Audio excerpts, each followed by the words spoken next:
Hello ಸ್ನೇಹಿತರೆ, ನೀವು ನೋಡ್ತಾ ಇದ್ದೀರಾ ಮಾಹಿತಿ ಕೇಂದ್ರ ಯೂಟ್ಯೂಬ್ ಚಾನೆಲ್. ಕನ್ನಡದ ಜನಪ್ರಿಯ ಯೂಟ್ಯೂಬರ್ ಮುಕೇಳಪ್ಪ ವಿರುದ್ಧ ಇದೀಗ ಲವ್ ಜಿಹಾದ್ ಆರೋಪ ಕೇಳಿ ಬಂದಿದೆ. ಹಿಂದೂ ಯುವತಿಯನ್ನ ನಕಲಿ ದಾಖಲೆಯನ್ನ ಸೃಷ್ಟಿಸಿ ಮೋಸದಿಂದ ಮದುವೆಯಾಗಿದ್ದಾನೆ ಅಂತ ಹೇಳಿ ಬಜರಂಗ ದಳ ಕಾರ್ಯಕರ್ತರು ಎಫ್ಐಆರ್ ಅನ್ನ ದಾಖಲು ಮಾಡಿದ್ದಾರೆ. ಈ ನಡುವೆ ಮುಕೇಳಪ್ಪ ಹಾಗೂ ಹುಡುಗಿ ಗಾಯತ್ರಿ ವಯಸ್ಸಿನ ಅಂತರ ಬಗ್ಗೆ ಕೂಡ ಸೋಷಿಯಲ್ ಮೀಡಿಯಾದಲ್ಲಿ ಚರ್ಚೆಯಾಗ್ತಾ ಇದ್ದು, ಇವರಿಬ್ಬರ ವಯಸ್ಸಿನ ಅಂತರ ಎಷ್ಟಿದೆ ಅಂತ ತಿಳಿಯಲು ವಿಡಿಯೋವನ್ನ ಪೂರ್ತಿಯಾಗಿ ನೋಡಿ. ಅದೇ ರೀತಿ ನಿಮ್ಗೆ ಈ ಮಾಹಿತಿ ಇಷ್ಟ ಆದಲ್ಲಿ ವಿಡಿಯೋಗೊಂದು ಲೈಕ್ ಅನ್ನ ಕೊಡಿ. ಮುಕೇಳಪ್ಪ ನಕಲಿ ದಾಖಲೆಗಳನ್ನ ತಯಾರಿಸಿ ಹಿಂದೂ ಯುವತಿ ಗಾಯತ್ರಿ ಜಾಳಿಹಾಳ ಅವರನ್ನ ಮೋಸದಿಂದ ಮದುವೆಯಾಗಿದ್ದಾನೆ ಅಂತ ಹೇಳಿ ದೂರಿನಲ್ಲಿ ತಿಳಿಸಲಾಗಿದೆ.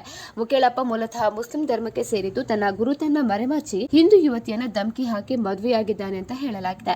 ಆತ ಮದುವೆಯಾದ ಹಿಂದೂ ಯುವತಿ ಹೆತ್ತವರು ಮುಕೇಳಪ್ಪ ವಿರುದ್ಧ ಹುಬ್ಬಳ್ಳಿಯ ಹಳೆ ಹುಬ್ಬಳ್ಳಿ ಪೊಲೀಸ್ ಠಾಣೆಯಲ್ಲಿ ದೂರು ದಾಖಲು ನೀಡಿದ್ದಾರೆ. ಇನ್ನು ಯುವತಿಯ ಪೋಷಕರು ಹಿಂದೂ ಪರ ಸಂಘಟನೆಗಳ ಜೊತೆ ಠಾಣೆಗೆ ಆಗಮಿಸಿ ದೂರನ್ನ ಸಲ್ಲಿಕೆ ಮಾಡಿದ್ದಾರೆ. ಈ ನಡುವೆ ಅವರಿಬ್ಬರ ವಯಸ್ಸಿನ ಅಂತರ ಬಗ್ಗೆಯೂ ಚರ್ಚೆಯಾಗ್ತಾ ಇದೆ. ಮುಕೇಳಪ್ಪ ಅವರಿಗೆ 24 ವಯಸ್ಸಾಗಿದ್ರೆ ಹುಡುಗಿಗೆ 22 ವಯಸ್ಸಾಗ್ತಿದೆ ಅಂತ ಹೇಳಲಾಗ್ತಾ ಇದೆ. ಇದೀಗ ಇವರಿಬ್ಬರ ಮದುವೆ ಬಗ್ಗೆ ಸೋಷಿಯಲ್ ಮೀಡಿಯಾದಲ್ಲಿ ಭಾರಿ ಚರ್ಚೆಯಾಗಿದೆ. ಸ್ನೇಹಿತರು, ಮಾಡಿರುವಂತಹ ವಿಡಿಯೋ ನಿಮಗೆ ಇಷ್ಟ ಆದಲ್ಲಿ ವಿಡಿಯೋಗೊಂದು ಲೈಕ್ ಅನ್ನು ಕೊಡಿ. ಅದೇ ರೀತಿ ಮತ್ತಷ್ಟು ಅಪ್ಡೇಟ್ಗಾಗಿ ನಮ್ಮ ಚಾನೆಲ್ ಅನ್ನು ಕೂಡ ಸಬ್ಸ್ಕ್ರೈಬ್ ಮಾಡ್ಕೊಳ್ಳಿ.